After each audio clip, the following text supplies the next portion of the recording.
एक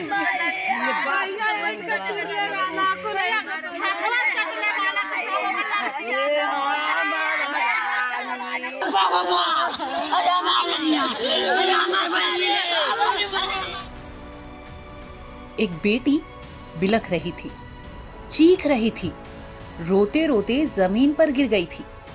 एक साथ दो लोगों को खोने के गम में तड़प भी रही थी।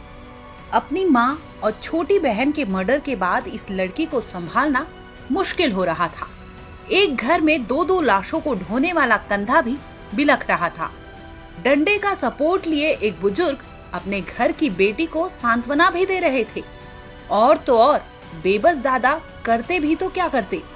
मामला यूपी के गोरखपुर का है, जहां 29 मार्च की रात घर में घुसकर तकरीबन 2:15 बजे दो लोगों को मौत के घाट उतारा गया था। एक बेड पर गद्दे और 2 तकिए रखे थे। गद्दे पर मानो खून का नल चलाया गया था।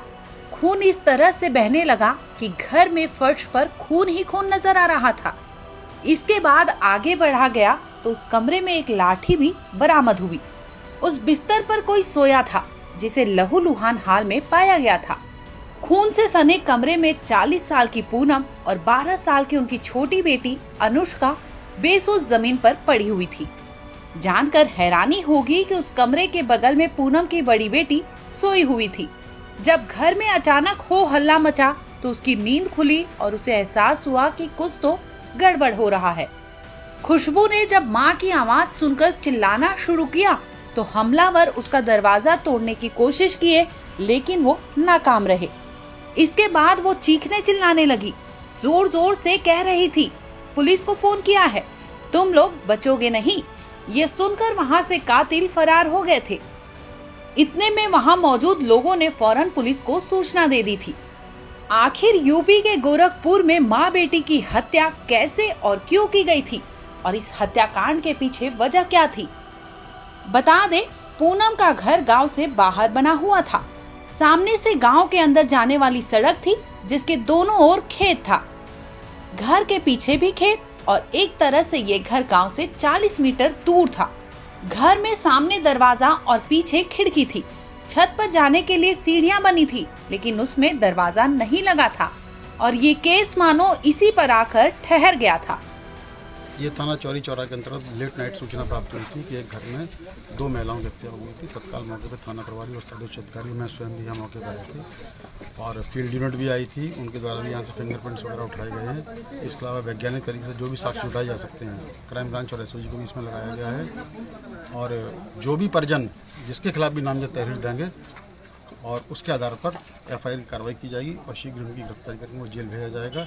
पंचायत में कार्रवाई चल रही है, पीएम के बाद और अन्य विधिक कार्रवाई की जाए। मृतक की बेटी का पुलिस का भी नाम आ रहा है। पुलिस का शिकायत है कि कुछ लोगों ने सुलानामा करा दिया, सुलझा गया। जो भी उसकी मृतका की जो बड़ी बेटी है वो जिस तरह के आरोप लगा रही है, जो भी चीज़ बताई जा रही है, सबकी जांच होगी, सब पर कार्रवाई।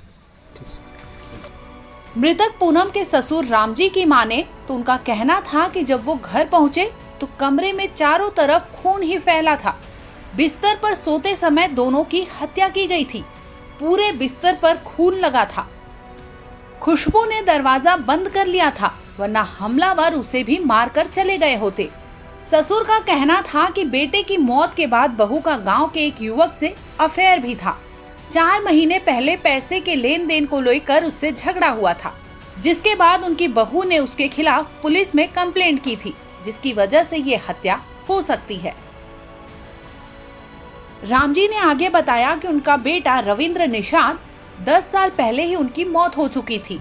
गांव में ही मकान बनाकर ये लोग रहा करते थे। पूनम अपनी बेटियों के साथ अलग मकान में रहती थी। पूनम के 2 देवर थे, दोनों भी अलग अलग मकान में गांव में ही रहा करते थे। मृतक पूनम के 3 बच्चे हैं। बड़ा बेटा विशाल बेंगलुरु में रहकर कमाता है। बड़ी बेटी खुशबू और छोटी बेटी अनुष्का उसके साथ ही रहा करती थी।